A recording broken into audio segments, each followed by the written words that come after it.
एक गांव में एक पेंटर रहता था जो ज्यादातर नावें पेंट करता था और अपनी आजीविका चलाता था। एक बार एक अमीर आदमी ने उसे अपनी नाव पेंट करने के लिए बुलाया।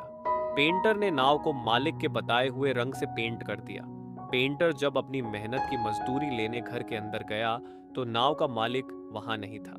पेंटर ने अपनी मजदूरी घर से ले ली और अपने घर चला गया।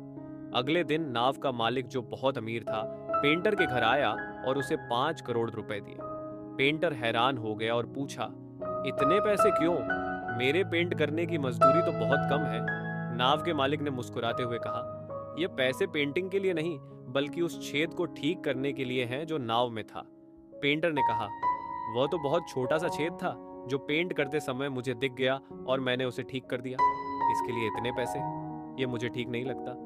नाव के मालिक ने कहा, तुम मेरी बात समझे नहीं। जब मैंने तुम्हें नाव पेंट करने को कहा तब मैं जल्दी में था और छेद के बारे में बताना भूल गया। जब तुम नाव पेंट कर गए तो मेरे बच्चे उसे लेकर समुंदर में नौकन के लिए चले गए। मैं घर पर नहीं था। जब मैं वापस आया तो मेरी पत्नी ने बताया कि बच्चे नाव लेकर चले गए हैं। मेरी जान निकल गई और मैं उन्हें ढूंढने के लिए निकल पड़ा।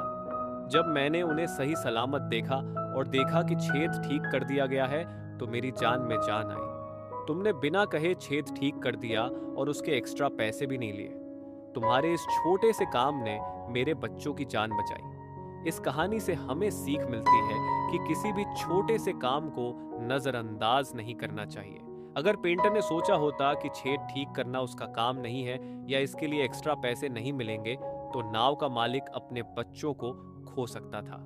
अमीर हो या गरीब, सभी को अपनी औलाद प्यारी होती है। इसलिए जब भी ऐसा मौका मिले उसे बेझिझक कर दिया करो। क्या पता आपके छोटे से काम से किसी की जिंदगी बच जाए या संवर जाए। जैसे कि सड़क पर पड़े पत्थरों को हटाना, जिससे कोई एक्सीडेंट होने से बच सकता है। अगर आपको यह कहानी अच्छी लगी हो तो इसे और लोगों तक पहुंचाएं और चैनल को सब्सक्राइब करें। अगली बार फिर मिलेंगे एक और प्रेरणादायक कहानी के साथ। धन्यवाद।